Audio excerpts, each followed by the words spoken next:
મંચ ઉપર બિરાજમાન સર્વ મહાનુભાવ તથા EIT ગ્રુપના સર્વ સદસ્યોનો મારો પ્રેમપૂર્વક જય શ્રી કૃષ્ણ. અત્યારે જો હું કંઈક કહીશ કે જે અયોધ્યા ટૂરની અંદર જે મજા આવી છે, જે પ્રિસાઇઝ મેનેજમેન્ટ અને જે મોનિટરિંગ જે પરીક્ષા દ્વારા કરવામાં આવ્યું તેનું આજે વર્ણન કરવા જઈ રહ્યો છું. સૌપ્રથમ તો ગેટ ટુગેધર અને ફર્સ્ટ ક્લાસ કાઠિયાવાડી હોટલમાં રાખ્યું અને કાઠિયાવાડી ડિનર આપણને વિદેશી ડિનર પ્રોવાઈડ કરવામાં આવ્યું. એની અંદર સ્વીટ પ્રોવાઈડ કરી અને આજે શર્માજીને આપણે યાદ કરવા જ્યારે શ્રીખંડ આવ્યો તો શર્માજીએ વખાણ કર્યું કે ડિલિશિયસ શ્રીખંડ, એ આજે ભૂલાય નહીં. અને એ રીતે શું છે કે આજે એકબીજાની બધાની આપણે ઓળખાણ છે કે ટીમની અંદર આપણને જાણવું ના લાગે, એકબીજાની બધા હળી મળીને રહીએ. સેકન્ડ થિંગ કે ટીમની અંદર ટ્રેનની અંદર એસી કમ્પાર્ટમેન્ટમાં આપણું બુકિંગ કર્યું, એટલે બહારની કોઈ પબ્લિક કે કોઈ આપણને ઇન્ટરેસ્ટ નહીં અને ખૂબ જ શાંતિથી મુસાફરી થઈ, બિલકુલ થાક વગરની મુસાફરી. થર્ડ વસ્તુ એ કે ટ્રેનની અંદર પરીક્ષાએ જે મેનેજમેન્ટ કર્યું એમાં આપણે જનરલી કોઈ ટૂરમાં જતા હોઈએ છીએ તો લાંબી ટૂરની અંદર કેન્દ્રીય કામનું જે જમવાનું હોય છે એમાં આપણે થાકી જતા હોય છે અને આપણે કંટાળી જઈએ. એની અંદર કેટરર્સનું ડિનર આપણને પ્રોવાઈડ કરવામાં આવ્યું. દાહોદથી એમને જે મેનેજમેન્ટ કર્યું, દાહોદથી ફર્સ્ટ ક્લાસ દાહોદથી જે લંચ બોક્સ પ્રોવાઈડ થયું એની અંદર પ્રખ્યાત કચોરી ચટણી સાથેની અને સ્વીટ સાથેની આપણને લંચ બોક્સ પ્રોવાઈડ કર્યું.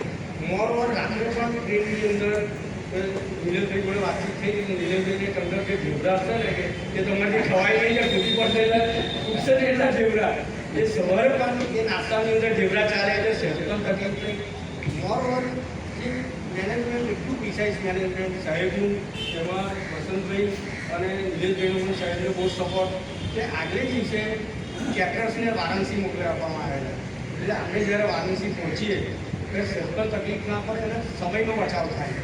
જેવા અમે વારાણસી પહોંચ્યા એવું જમવાનું ફર્સ્ટ ક્લાસ તૈયાર 1 કલાકની અંદર જમીને અમે સીધા સીધી પ્રોસીડર ટુવાર્ડ્સ અલકનંદા ક્રૂઝ.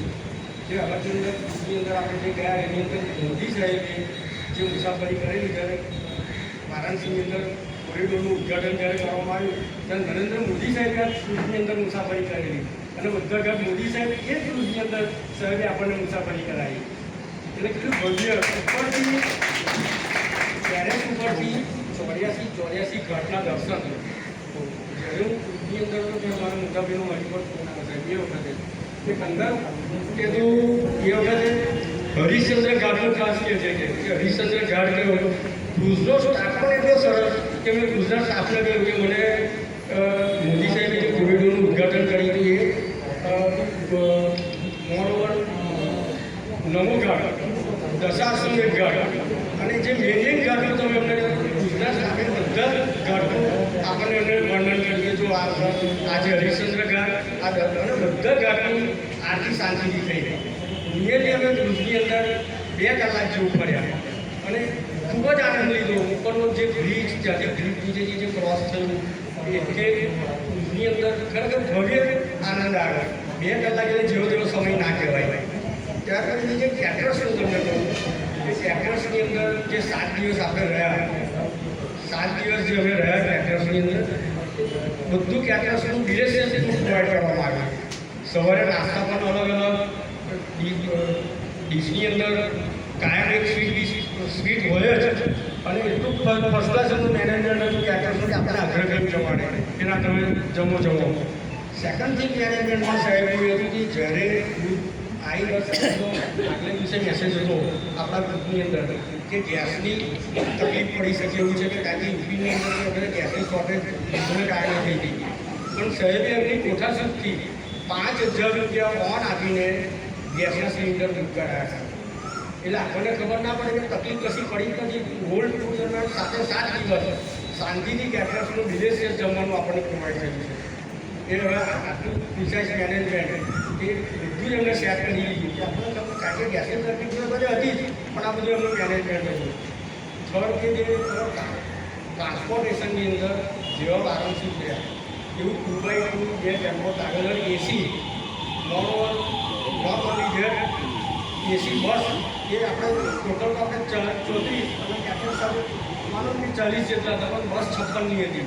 એટલે પાછળ કોઈને આરામ કરી શકો હોય સિનિયર સિટીઝનને તો એ પણ વ્યવસ્થા હતી. એટલે એ બસની પણ 2x2 એસી બંને ટેમ્પો આવે પછી બીજું કે જ્યારે આ ટ્રાન્સપોર્ટેશનની અંદર પ્રયાગરાજની અંદર કે ચિત્રકૂટની અંદર જે હોળીની અંદર આપણે બધા ફર્યા તો હોળીના કે રિક્ષાના કોઈ પણ પૈસા જે ટૂરમાં આવી ગયા એ પણ પૈસો ખિસ્સામાં આપણો નથી પડ્યો. રિક્ષા હોળી ઇવન હોળીના પૈસા પણ સાહેબે સુધારીને પોતે આપ્યા છે. હવે ગિરીશભાઈ છે કે ગિરીશભાઈ જ્યારે અમે ચિત્રકૂટની અંદર પૂરું થયું જ્યારે નારીને બધું સમજાયું તો આપણે લિમિટના કારણે ગિરીશભાઈ સાહેબે તો જાહેરાત કરી કે હોળીના પૈસા પણ તમારે કોઈને આપવાના નથી પણ લિમિટના કાઢેલા આપણે પાછા ના મુકાય અને એ પૈસા 500 રૂપિયા સાહેબે જે પૈસા આપ્યા છે હોળીના તો 500 રૂપિયા આપ્યા છે એટલે એ લોકોના પણ આપણને આશીર્વાદ મળ્યા છે કે ટૂરમાં સહેજ પણ તકલીફ નથી પડી, એકદમ આનંદદાયક ટૂર આપણી થઈ છે.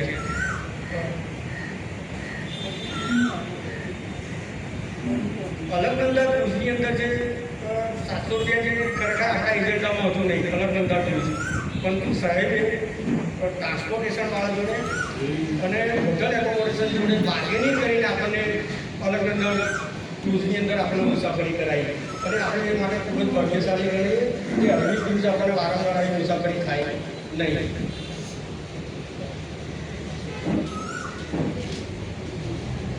અત્યારે જો હું સાઇટસીનું ઓર્ડર કરવા લઉં ને સમગ્ર ટૂરનું તો મિનિમમ 3 થી 4 કલાક જાય એટલે અત્યારે પોસિબલ નથી કારણ કે જે આનંદ કરો છે. બીજું કે મેનેજમેન્ટની અંદર સાહેબે જે આપણો સમયગાળો જે પસંદ કર્યો છે માર્ચનો 13 થી 19 માર્ચની અંદર જે એમણે જે પસંદ કરી હતું એની અંદર બોર્ડની એક્ઝામ ચાલતી હતી. બોર્ડની એક્ઝામ માર્ચ મહિનાની અંદર જનરલી એનઆરઆઈનો ફોન આવે એટલે બિલકુલ રામલલ્લાના દર્શન તો એટલા શાંતિથી થયા કે 450 મીટરનું અંતર જે હતું એ ફક્ત હવે 10 થી 12 મિનિટની અંદર અમે ક્રોસ કરીને જતા રહ્યા છે, સહેજ પણ ભીડ નહીં. અને રામલલ્લાની સામે અમે ઓછામાં ઓછું 10 થી 12 મિનિટ માટે ઊભા રહ્યા પણ કોઈ ત્યાંથી એવું કહેતું કે તમે ત્યાંથી હટો. પહેલી લાઈન હોય અને બીજી લાઈનની અંદર જે અમે ઊભા રહ્યા એટલે આટલા મારા મિત્રો જોડે કે બધા જોડે વાતચીત થઈ કે અંદર રામલલ્લાના દર્શન કેવા થયા બહુ શાંતિથી યાર. ઇવન હનુમાનગઢીમાં પણ કમ્પેરેટિવલી જે સિઝનમાં તમે જાઓ અને ગીર્દી હોય હનુમાનગઢીમાં પણ એવી ગીર્દી નહીં, એ તો વારાણસીમાં પણ એવી ગીર્દી નહીં, પ્રયાગરાજમાં નહીં. પ્રયાગરાજમાં લંબે હનુમાનની અંદર જે એટલા શાંતિથી જે ડેટા હનુમાન કે એના દર્શન એટલા શાંતિથી થયા છે કે મારા મિત્ર સર્વાભાઈના વાઇફ પણ મારી જોડે હતા. કુંભ મેળાની અંદર એમનો જે સંત છે ત્યાં ગયો કારણ કે અંકલ હું 10 કિલોમીટર લાંબી લાઈનો અને હું દર્શન કર્યા આગળ પ્રયાગરાજથી હું પાછો આવ્યો હતો. એ દર્શન આટલા શાંતિથી 5-7 મિનિટ રહીને લેટે હનુમાનના દર્શન વિષ્ણુ કોળીવાળા તરફથી જે આખું વર્ણન આપણને કરવામાં આવ્યું એટલું